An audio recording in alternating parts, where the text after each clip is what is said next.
Imagine being taken from your home to be put into a cage that is too small and prevents you from being free. You don't know when or if you'll ever be let go. You're scared, confused, and alone. You miss your home, your friends, and your family. Every day you are surrounded by random people who watch you and take pictures of you. Not only were you ripped from your home and put into a cage, but you're also mistreated and used for entertainment of others. This is the life of a zoo animal. I am here today to tell you why zoos should be banned. We will be discussing how the environment of an animal affects the animal, how zoos think that they are helping but really aren't, and how zoos are known for educational purposes but really are for entertainment. First, let's begin by discussing how the environment of an animal affects the health and well-being of the animal. Animals in the wild are free to roam wherever and whenever. Unfortunate for animals in the zoo, they live their whole lives in small enclosures. Living in small enclosures with nothing to do causes the animal to become frustrated and stressed. This stress can even shorten the life of an animal. According to National Geographic magazine, elephants in the wild can live up to be 56 years old. Elephants in the zoo live up to be around 17 years old.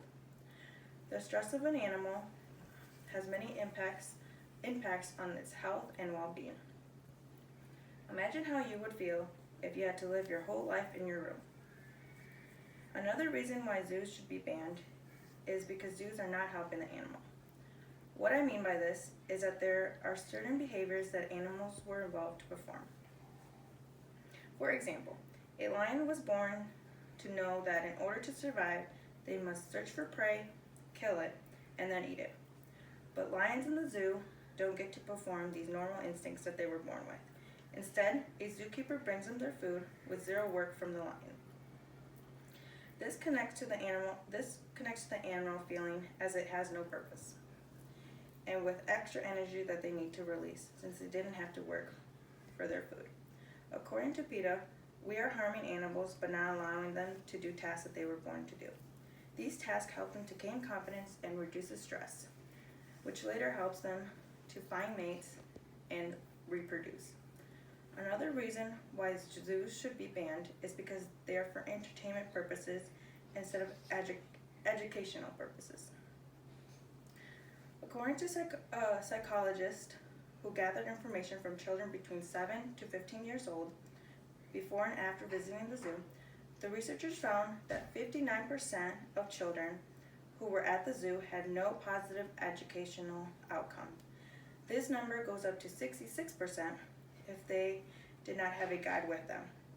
In many cases, zoos do the opposite, and instead of educating people, they charge over the top for extra attractions.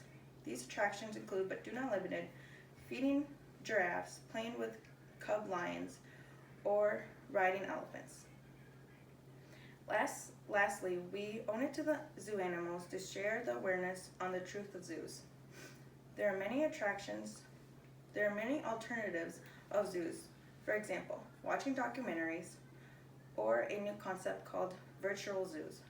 Virtual zoos is a concept that uses the zoo model in a web format. Virtual zoos are websites that are created to stimulate a visit to a zoo, which can help people learn about new animals and their environment without caging innocent animals. Zoos should be banned because they affect animals mentally and physically. Zoos are not educational, but instead they're for entertainment.